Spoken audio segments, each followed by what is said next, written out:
morning, peeps. It's Big J on what I call the holy day, 10/16, which is my birthday. And your boy out here taking care of business in Taylor's junkyard over by Wellston. I had some things to do there every day. I'm in the vet at a junkyard. But here's the thing. Big J's Do It Your Damn Self Garage does not close even on Big J's birthday. So I'm out here, got my part already, the rear door hatch for a 2003 Ford Explorer. They made the damn thing out of plastic so the old one broke. I'm driving, I'm like, what the fuck? And my windows kind of coming loose. I'm like, oh boy. So I needed to get it fixed. So come out to Taylor. First car I looked at was a Ford Explorer with both of the hinges on the hatch. Easy takeoff, 5 minutes, and $10 later, I'm out of here. But your boy out at Taylor's junkyard, as you can see, they got the barbecue popping, they got the tractor rolling around, getting ready to put some stuff together so that they can crush some cars. But your boy got it done. Now I'm finna head back and put these on every day. Peace. I'll see you in a minute. Taylor's Junkyard is a St. Louis institution. I remember going there as a kid, 15, 16-year-old kid, to get parts for my 1974 Vega and keep that bad boy on the road through high school. Remember many Saturdays going there and getting dirty, climbing around the junkyard to get certain things done. Now, the thing about Taylor's is, and I think it's true for most junkyards, it was very organized. You could find parts all over the place, but they kept the models and make of a car in the same general area. So it was very easy to find the parts I need when I needed them and to take them off. They don't provide any tools. You have to bring your own tools, but it's not a big deal. It's a great place, and I'm giving them a shout out because I got my parts there for $10. Well, I'm back at the Casa, Big J's Do It Your Damn Self Garage. What you're looking at here is the hinge that broke. You can see that it's nice and broke. One thing about these hinges is you can notice they are specific to a side. I've got two hinges here and here. This hinge points to this is the driver's side hinge. It angles over to the right, looking at it from the rear. And I've got two hinges. That's the passenger side, and I went on and bought the driver's side as well. You can see that it does have a little different angle to it as you open and close it. So basically I've got to take the hinge out from inside the car, and I've got the little washer and whatnot to go there, and let's get this cracking. This is a very simple job. What you'll need is an 11mm deep socket, an extension for your ratchet, flathead screwdriver, and a Torx 30 socket as well.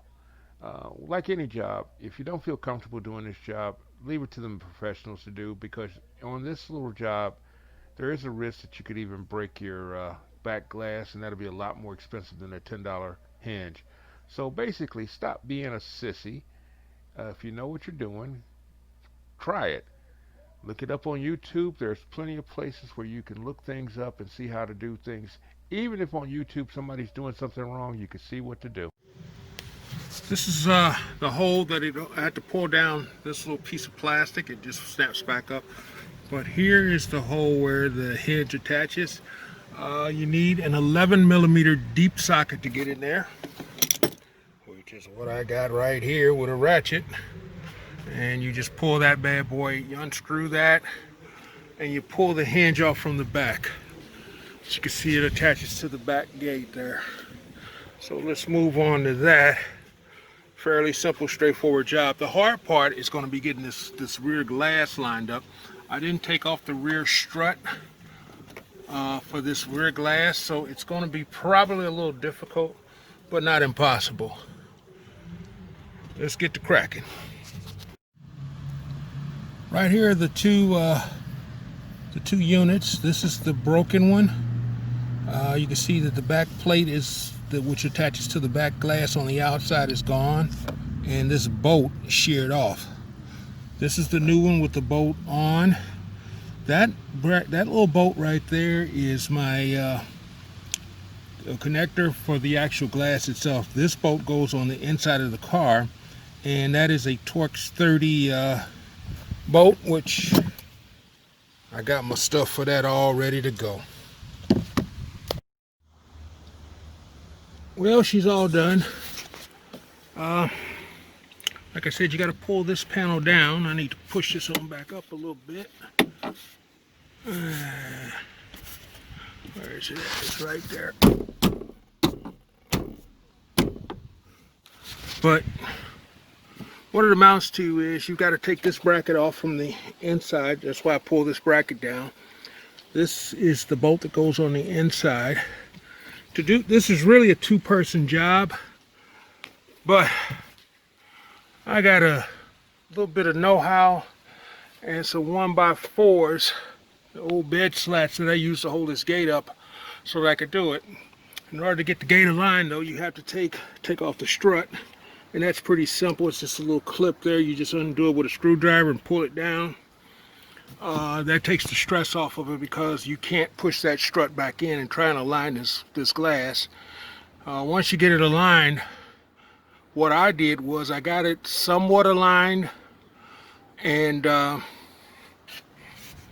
got on the inside and closed the gate and had the bracket itself lined up, and I just started the threads on this bolt inside the car.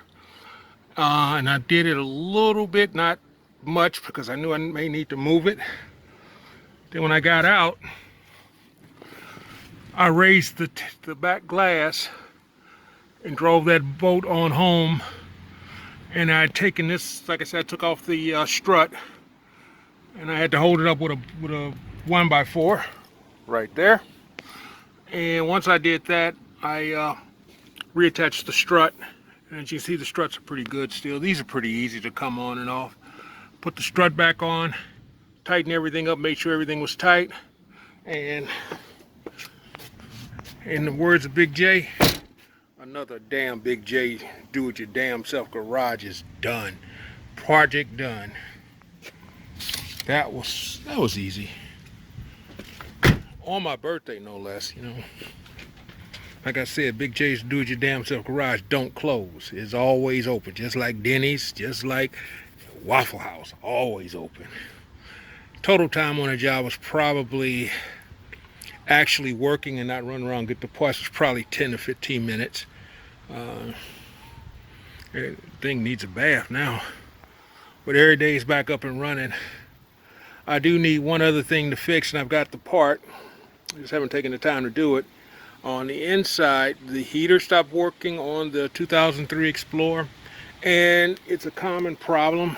It's the cold air into the air blender unit, which is basically a electrical switch that flaps it from one side to the other. If you've got an old Ford Explorer and you turn on the heat and you hear clicking, click, click, click, click, click, that's the air blender broken.